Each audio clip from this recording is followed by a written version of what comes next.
You are listening to Historyman, a platform for historians, authors, and curators to tell their story of the American Revolution, where we walk in the footsteps of heroes and proclaim freedom reigns.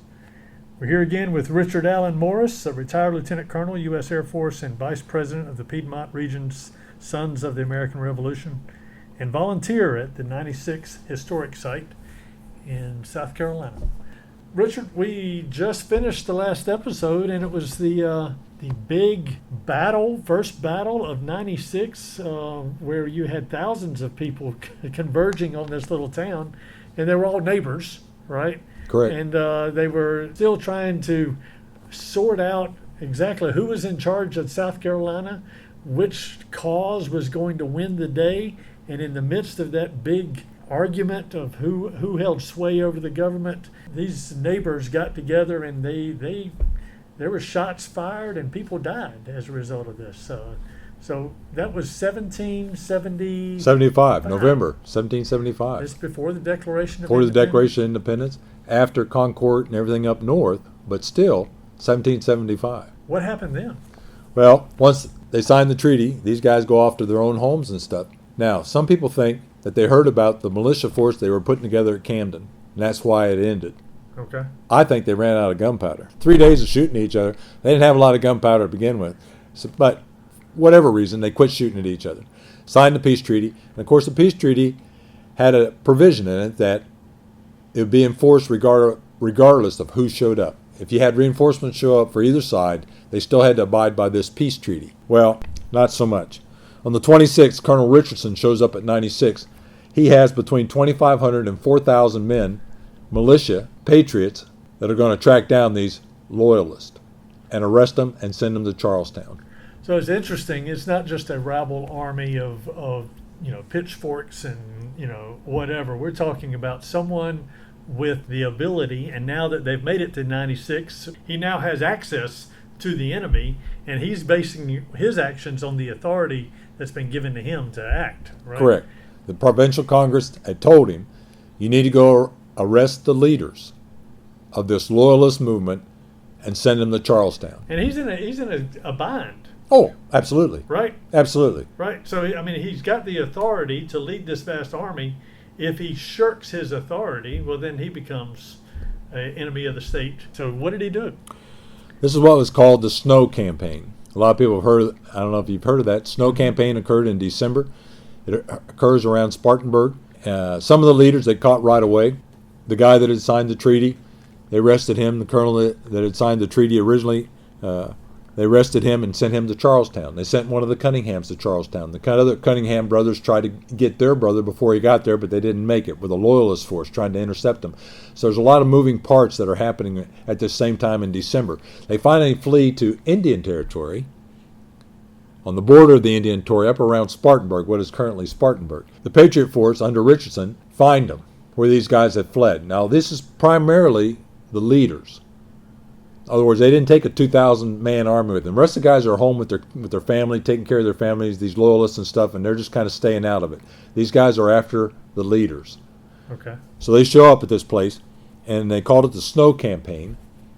Now, the reason they called it the Snow Campaign, it wasn't snow when they started, of course, but 15 inches of snow dropped on them during this time period. They caught a few of the leaders. One of the Cunninghams got away, ended up in Florida. Some of them fled into the Cherokee Territory. These guys, when the snow fell, they were not dressed for snow. These militia guys were not dressed for snow. So when the snow fell, they left to go home, taking the guys that they caught. They weren't chasing anybody else. They just wanted to go home and get warm. And so the Snow Campaign was cut short, and these guys left and went back to their individual homes with the few that they caught. But some of them did escape and ended up in Florida and actually joining the British later as part of the Loyalist militia, provincial forces that the British brought with them back to South Carolina. Now, from that time forward, in 1776, it's basically civil war in the upcountry, not down along the coast, primarily in the upcountry. Each buddy's got their own little militia groups. These are all small little battles that occurred up here in 1775. Burning of cabins, killing of livestock, just civil war. Most of it, Jack Parker, in his book Parker's Guide to the Revolutionary War in South Carolina, he documents over 580 actions. But most of the actions that you're talking about here in the upstate were never documented. No. These are family feuds that go on for years. Correct. A father is killed in ambush. The sons find out about it, and over the course of the next couple of years, they're looking for bloodlust on this and retribution and that sort of thing. I know that there's a story that Lyman Draper talks about with a guy by the name of Josiah Cuthbertson, who his family, much the same way, he marries into this family. His father-in-law and his son and his wife are, set upon by some loyalists, and he finds out about it, and these loyalists threaten to kill him, and then he goes and seeks retribution. And had Lyman Draper not mentioned that in one paragraph, that would be lost to history, that sort of thing. Burnfoot Brown is a classic example of a guy just wanted to be left alone. On the loyalist side. Just right? wanted to be left alone. Okay. But when he wouldn't select a side and wouldn't participate with the Patriots, they tarred and feathered him, burned his feet so bad that, he was damaged. And after that incident, he became a strong loyalist to the point that if he caught a Patriot, he'd kill him. And he was in charge of the fort at Augusta. And that's exactly what happened. And we talked a little bit about the Cunninghams, and we talked about Will Cunningham, who they call Bloody Bill, sought his retribution, after the British, for the most part, abandoned the state, and this was like the last hurrah, and he was like, well, I'm not going to be, I'm going to go seek some retribution while I have the chance to do that and have the authority to do that. But he was on the Patriot side at one time. He was, and the battle that occurred in 1776 down in Charlestown, he was forced to go down and man defenses at Charlestown. Well, he said, I didn't sign up for that. I'll protect the frontier. I'm not going down to Charlestown. And they said, yes, you will, because you're part of the militia. And apparently, at some point, he had risen up against his commander, and he was whipped. That was the punishment back then. They would whip you. After that, he wanted nothing to do with the Patriot cause or the militia forces. Wasn't there something about his dad was injured or something, and then he walked on foot back to Lawrence or wherever it was and killed the guy at his dinner table, walked into the house and killed him. Shot him right there. Shot him right there. Yeah. And his exploits through South Carolina, that's a whole nother. That's a whole, we could do 2 or 3. Towards the end of the war, well, it was the end of the war, the British basically were staying in Charlestown, and they turned him loose with a bunch of militia guys, and him and his deputy, Bloody Bill, he deserved the name. Yeah. And they never did catch him. But all that goes back to the psychology of the blood feud. Correct. That was in the back country. Correct. Right there. It's interesting. Correct. And that's one of the things you have to realize is back here, whoever was in charge, the other guys have joined that group. So these guys are switching loyalties. Unfortunately, there will become a point in time in the 1780s that you can't switch anymore. Right. Well, the proclamation, right? Yeah. It's about Clinton's proclamation. When Clinton was getting on the boat, after he, for the most part, took Charleston and kind of settled everything, he got on the boat and said, oh, no, you have to come fight with us. Didn't give him a choice. Against the same people that he didn't give him a choice. That's exactly right. Now, what a lot of people don't understand, 1776, we actually had a second Cherokee War up here in the upcountry. Okay. The second Cherokee War occurred because the British were going to invade Charleston. A lot of people say, well, no, they didn't show up till 1780. No. First time the British tried to take Charleston was 1776. Right. This is Fort Sullivan. Fort Sullivan. This is where Jasper's standing on the ramparts. Exactly right. Flag. Exactly right. All that stuff, palmetto tree, that's how it became, all that stuff happened in 1776. What the British had told the Cherokee was, we're coming ashore at Charlestown, and we'll meet you in the middle. So the Cherokee were coming from the north, the British were coming from the south, and they were going to meet in the middle. They told the same people, the Scots who were loyal to the British up in North Carolina, told them the same thing. Yeah, the Highland Scots. The Highland Scots. Right. They said, we're coming ashore, you guys be ready. Well, the problem was, they never came ashore, and the Scots and the Cherokee started attacking up in the upcountry. The Scots, of course, were defeated in North Carolina because the British hadn't been able to arm them or anything. they're fighting guys with muskets with broadswords. Just didn't work. The Cherokee, of course, had been armed and had been getting arms, and so that war lasted a little bit longer. July 2nd, they said the Second Cherokee War started, and it really didn't end until July of 1777. I'm sorry, May of 1777. The treaty was signed at a place called DeWitt's Corner.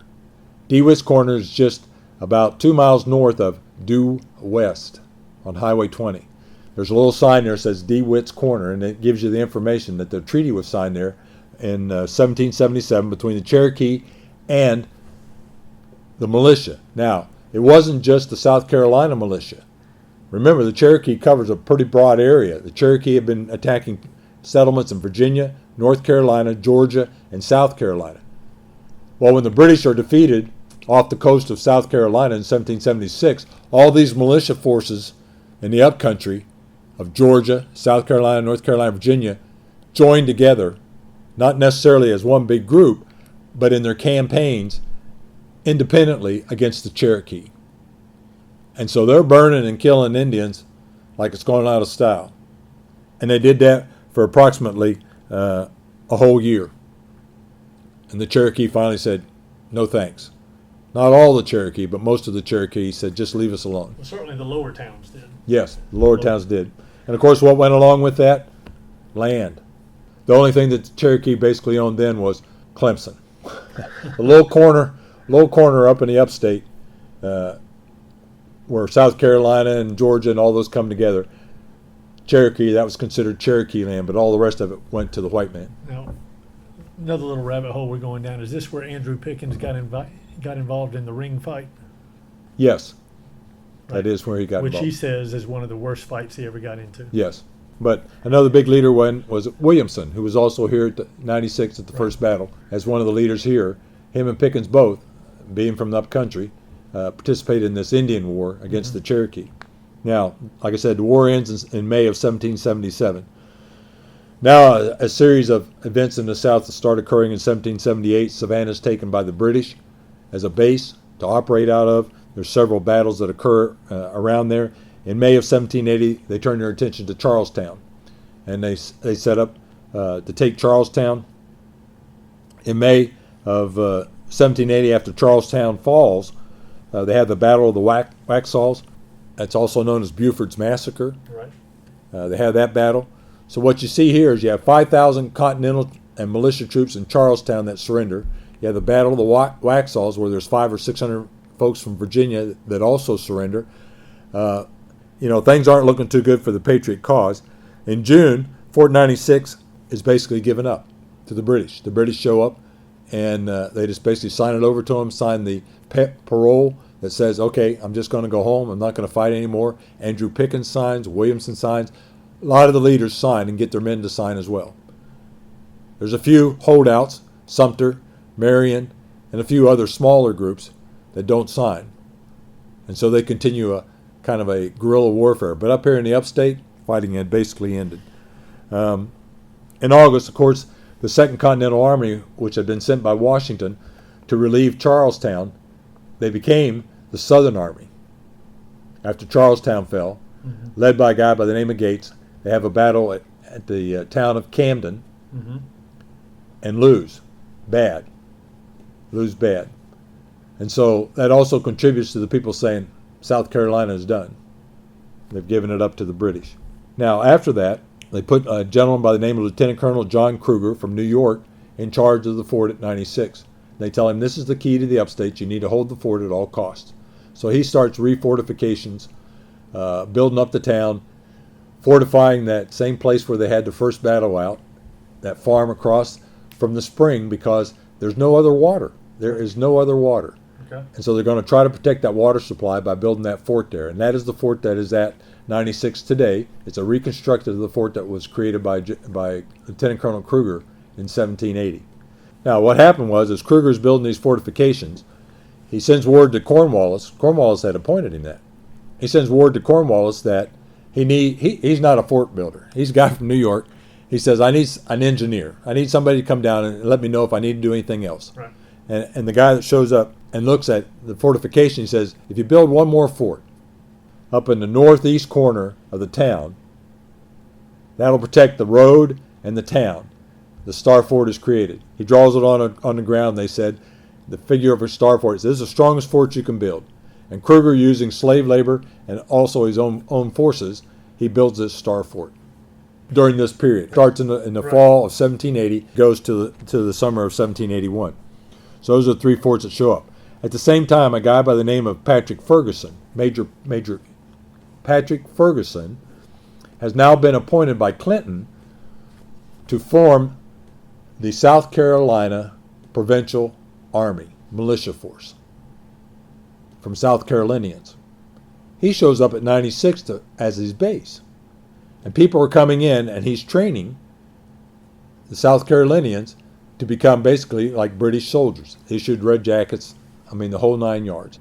He, of all people, should have known that the rifles they were taking away from these frontiersmen and giving them muskets was a bad mistake. Well, he should have known that because he was a firearms guy. Firearms expert. He'd invented a gun, breech loading, as opposed to having to do the ramrod and everything. Mm-hmm.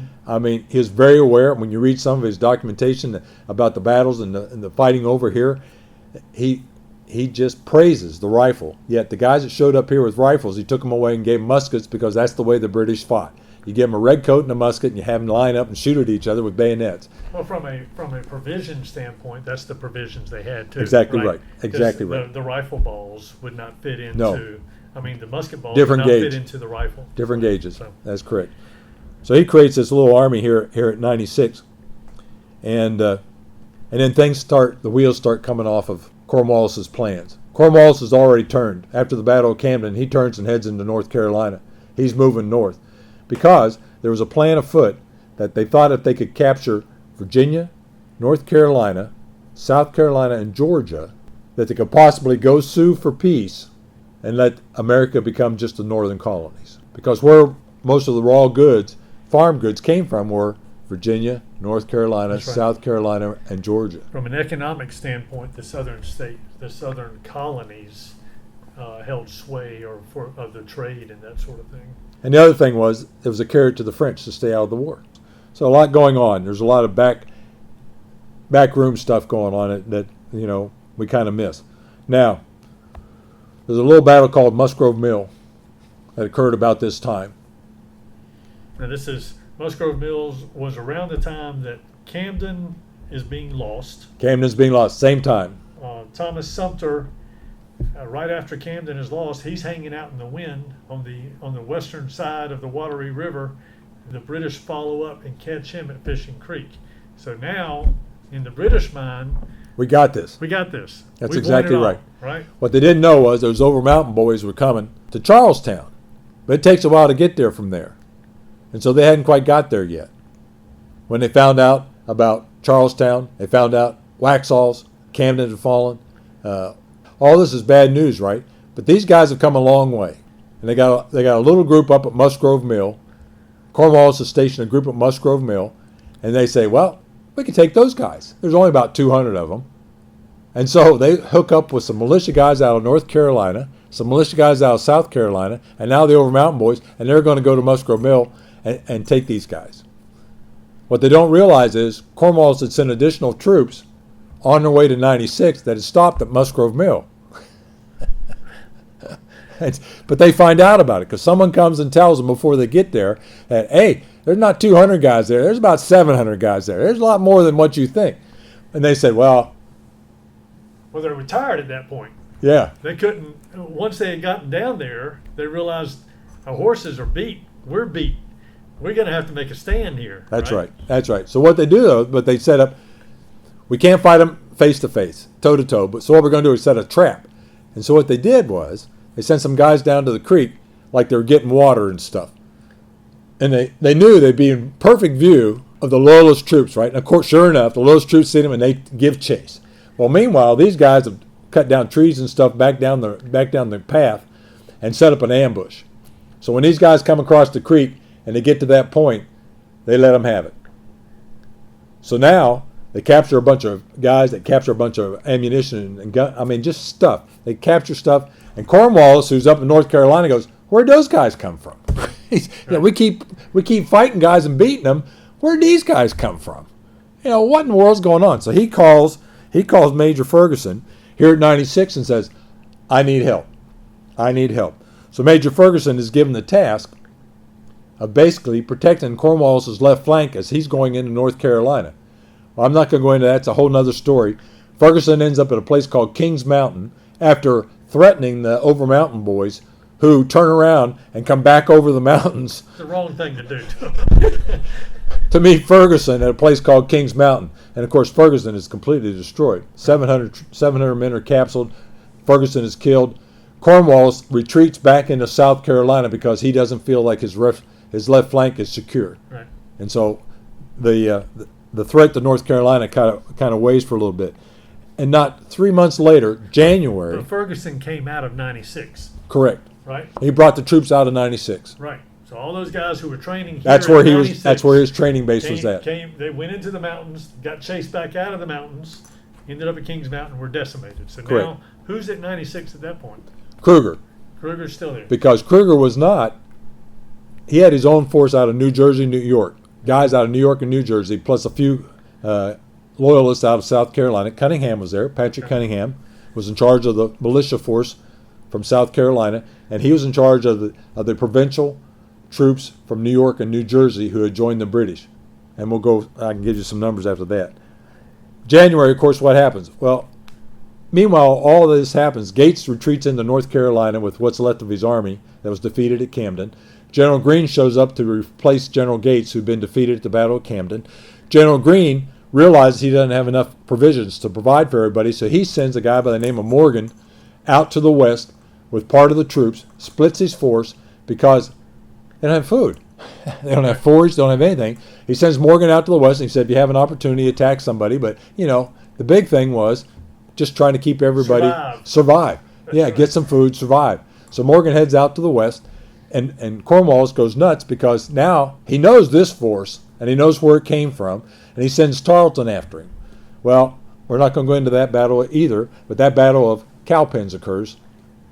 And, of course, we know that Tarleton was decimated. Right. All the troops pretty much destroyed. So now Cornwallis has lost his fast troops, the guys that go out in front of him that make sure everything's okay. Those guys are all gone now. And so Cornwallis basically decides he's not going into North Carolina, and he's going to settle down where he's at and get ready for the next campaign into the north, which occurs in March at Guilford Courthouse. Mm-hmm. Now, in between that, and this is crazy, between January and March, he tries to chase General Greene. Right.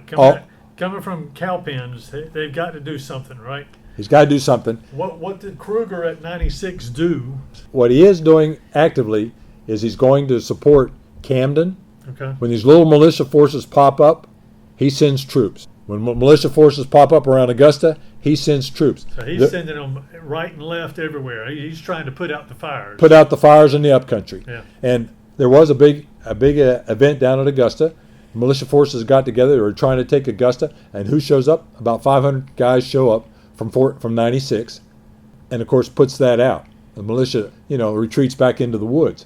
And that's what they're doing. They're supporting each other. These three forts are supporting each other in the upcountry, and that's what is happening at 96. It's kind of like the linchpin for both areas. Right.